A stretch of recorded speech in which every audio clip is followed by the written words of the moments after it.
So to everything there is a season. Quick, who knows the origins of those lyrics? Do you know that? Well, Ecclesiastes chapter 3. And who brought those passages to life in the 60s with the song? Bob Dylan wrote the song, Birds. Actually, it was Pete Seeger who wrote the song. Was it Pete Seeger? Uh-huh. It could have been. Yeah. So it was the Byrds who sang it. So that was the Byrds, if you remember. And what member of the Byrds went on to form another rock group of outrageous success? Graham Nash. Yeah, David Crosby of Crosby, Stills, Nash, and later Young. But we're really not here this morning to talk about rock and roll trivia, although that is kind of fun. But I do have one more question. Who knows the actual author of those lyrics? You know the actual author of those lyrics? We're going way back. Think Old Testament. Joshua. I know. Biblical scholars believe it was King Solomon who wrote the original lyrics. Well, they weren't lyrics then. They were words of wisdom, right? Songs. King Solomon, yeah. So we're here this morning to explore the deeper meaning of King Solomon's words as recorded in Ecclesiastes chapter 3 that began with, "There's a time for everything and a season for every activity under heaven." And these are taken from the Lamsa version of the Bible. In that sentence, I believe King Solomon is speaking of our human experience. The clue is in the words, every activity under heaven. And to me, that's referring to the experience that we're having here on this human plane. And it really doesn't take rocket science to figure this out, since he goes on then to recite just about every human experience or condition that we have, starting with the beginning and the end. He writes, "There's a time for everything and a season for every activity under heaven.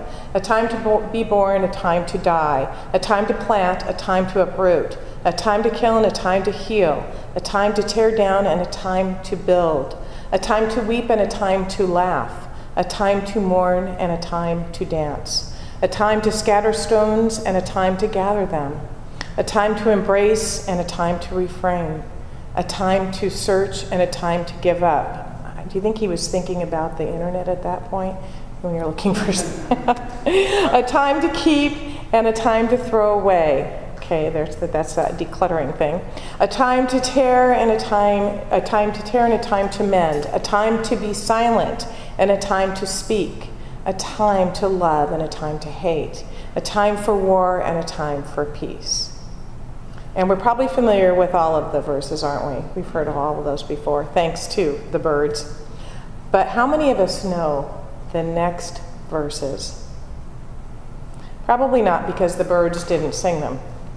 They were very, that's where I think the profound teaching really is in the following verses, the ones that we didn't sing along to in the 60s and 70s. And they go like this. "What does the worker gain from his toil?" And you read some of that on the screen as the song was playing. "God has made everything beautiful in its time. He has also set eternity in the hearts of men. Yet they cannot fathom what God has done from beginning to end. I know that there is nothing better for men than to be happy and do good while they live, that everyone may eat and drink and find satisfaction in all his toil. This is the gift of God. I know that everything God does will endure forever. Nothing can be added to it and nothing taken from it." So what is this entire passage saying? What is it saying to us? I think it's addressing that while we're in this human experience, we will experience the ebbs and the flows of life, the ups and the downs, but we shouldn't let them dictate and drive our entire existence, because it will all turn out for the good. And there's so much more to us and to our existence than we can see. I think that's where I get a little frustrated with the politicians, just making the proclamations of the world ending over, certain issues. And you think, no, we're so much bigger than that. Solomon said, God has made everything beautiful in its time. He has also set eternity in the hearts of men. They cannot fathom what God has done from beginning to end. We have no idea how immense, how big this universe is. Solomon is saying we are connected with the infinite, and with all that is, with all that will ever be, which is the all good, but we don't get it. We can't see it. We can't see it right in front of us, so we don't comprehend it. One of the fundamental tenets of New Thought is that we live in a spiritual universe, that there's more going on than meets the eye. That is what we're talking about when we do treatment, when we speak our word and we know that it goes into the law. We can't see it, but we know it's being acted upon. We know that there is something that is bigger and greater than who we are, that is responding, the law of correspondence, responding to our word.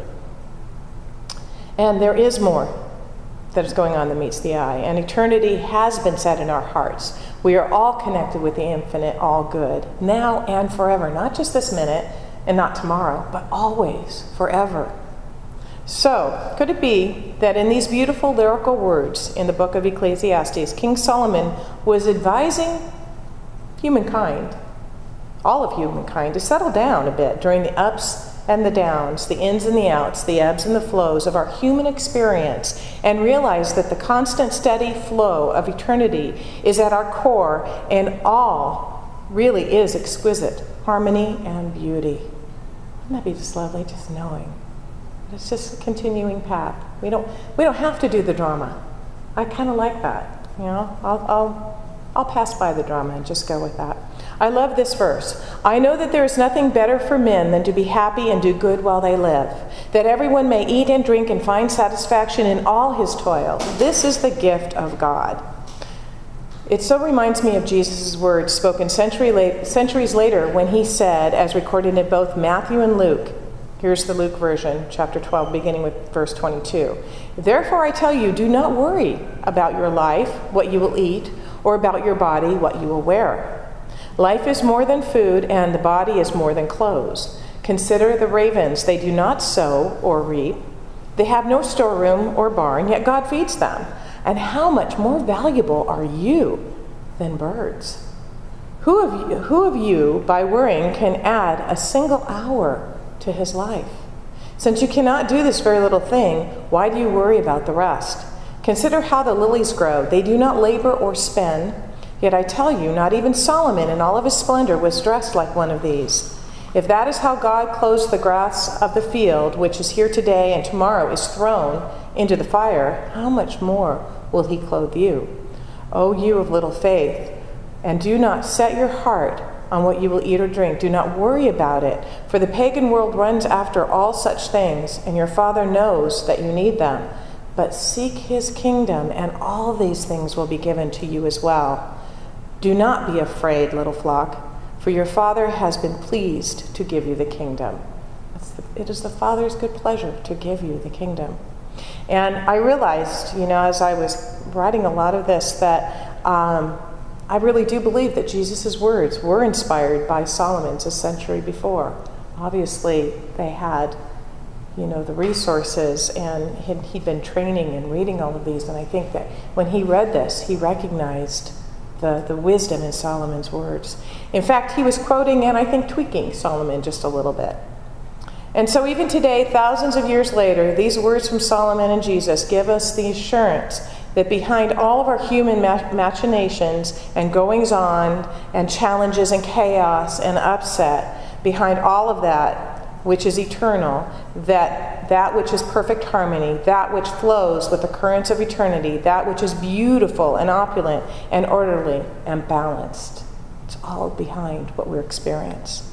And all of this is God's gift to us. All of it. I know that there's nothing better for men than to be happy and do good while they live. Sounds pretty easy, doesn't it? Kind of a simple thing. Let's be happy and do good.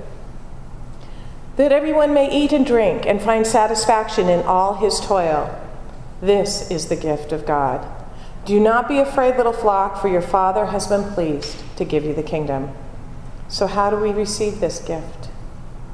How do we receive this kingdom? Well, when I was thinking about this topic, one word kept coming up to me. And it's a word that some of us aren't too crazy about. At least I'm not. And no, it's not forgiveness. You're off the hook this week on that one. The word is patience. And patience is something that I realized several years back that I really believe was one of the things I came here in this life experience to learn about, because it seemed to me that I was having issues with that. And I thought, okay, so if it's right here, that means it's something I need to pay attention to. What I realized is that we need patience in the face of the times that seem out of harmony or balance, or seem to be completely out of tune, which is happening, I believe, in our world today, perhaps in our individualized worlds. And we need to realize that being happy and richly provided for, according to Solomon and Jesus, are gifts of God to us. So can we be patient? Can we be patient and trust that nature really does know what she's doing? It's hard when you don't see the evidence right away. It's like, okay, but instant gratification. We're used to connecting right away and seeing results right away. Buy now, buy now. It's just so simple.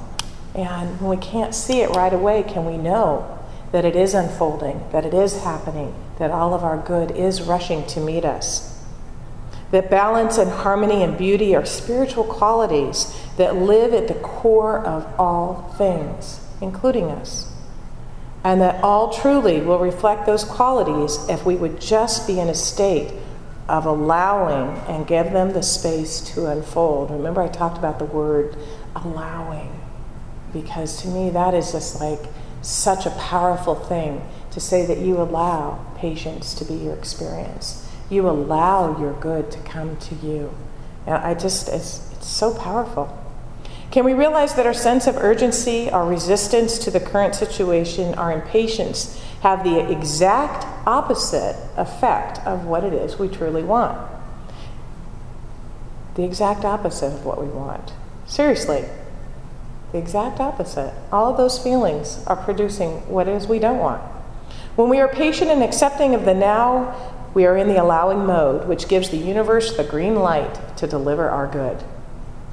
When we are impatient and resistant to the now, we slow down or even stop our good from coming to us as surely as if we're trying to move a car forward with one foot on the gas and one foot on the brakes. Doesn't do it, does it? You're not going to make it anywhere. Can we not put on the brakes on the gifts God has for us, the beauty that is in our lives, the joy that is available in this very moment, the love and the peace and the plenty that are right here, right now? Can we do that, remembering that the universe really does have our back? God has our back. There's a wonderful line from A Course in Miracles which reads, "Those who are certain of the outcome can afford to wait, and wait without anxiety." How certain are you of the outcome? That's the key. That's a pretty fantastic definition of patience, don't you think?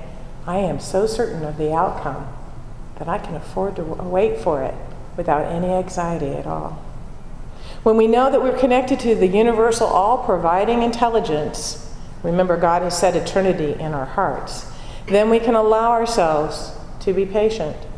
When we place no time constraints on our manifestation, we can go about our daily lives with an inner awareness that says, I have all the time I need, and I am certain of the outcome, so I will allow it to show up as it will in due time. The secret to being patient is in the certainty of the outcome. When you are certain that the outcome is assured, then without upset, anxiety, or sense of urgency, you are able to turn your attention to whatever it is that occupies your daily life. But when we become impatient, we literally devalue ourselves and our connection to the divine Holy Spirit. Impatience is a failure to trust in the universal intelligence, and it implies that we are separate from the all-providing Spirit. In Wayne Dyer's book, Manifesting Your Destiny, he writes, "Infinite patience produces almost immediate results in your life. You become free when you relax your insistence to have it now, and you increase your awareness that you actually do have it now already, even though it may not have shown up as you would like it in your immediate surroundings. As an infinitely patient person, you know that you are already where you want to be, that there are no accidents, and that all that appears to be missing is nothing more than an illusion perpetrated by your ego. There's the ego again. So the key is to learn to relax in peace and knowing. Detach from the outcome. Isn't that what we do in our treatments? We release it. We know that it's being done. It's already done in the mind of God, so we release it. We detach from the outcome. Avoiding the process of rushing and pushing through life. It doesn't need to be a struggle. Think for a moment. Where are you putting the brakes on receiving the gifts of God, the kingdom of heaven, because of your impatience? I can think of a few areas, I know. Where are you dissatisfied or unhappy because what you want isn't in your life right now? Could this morning you stand firm? Could you stand firm this morning in the assurance of the outcome and release the foot from the brakes and let the gifts of God come to you? I want to leave you with a short story about patience, a story that was written by Wes Fessler. And he writes, Archie loved apples. He thought they were sweet. He thought apples were always a wonderful treat. He ate apples every day when he went out to play, but the part in the middle he just threw away. Then one day he ate an apple to the core. He caught sight of a seed, wondering what it was for. If he planted the seed, it might just grow a tree. Archie thought, what a wonderful thing that would be. So he planted the seed in a hole, core and all. He had faith it would grow, even though it was small. With a shovel, he covered the core with a mound, taking care of the seed that was under the ground. He brought water each day in a watering can. He did his very best to make good on his plan. Every day he returned with the hope he would see a small sign of new growth from the seed to a tree. But the sign did not come, and as time drifted by, Archie started to doubt whether he should still try. There was no hint of green, not the tiniest leaf. Was an apple tree really worth all of the grief? He was ready to quit if it just would not grow. For so long he had watered that seed down below. Archie went to his father to ask what to do, and his dad told him something that he never knew. He said, sometimes things don't go the way we plan. Sometimes people give up when they don't think they can. But to those who keep trying, when no one else will, there are dreams to achieve and great hopes to fulfill. The words struck Archie's mind, and he knew they were true. He would try to be patient and keep trying, too. Archie came every day without fail to the seed. He brought water and tended its every need. Then one day, like the sun breaking out from a storm, a green leaf sprouted up from the ground in true form. Reaching into the sky as if it were saying hello, the new tree met the one who allowed it to grow. Archie saw the small leaf, and a tear filled his eye. He was so full of cheer that he started to cry. It was patience that brought this new life from the ground. It gave Archie more joy than he had ever found. He had not given up when the outlook was grim. He helped that little seed that depended on him. And the tree brought him apples in time that were sweet. It brought even more apples than Archie could eat. It grew strong and broad and beautiful, ever so tall, from the patience and hope for a seed once so small.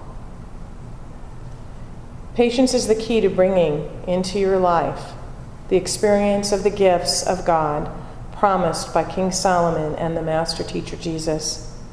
Remember, there is a time for every purpose under heaven, and that God's invisible hands are there to guide us all of the way. And so it is.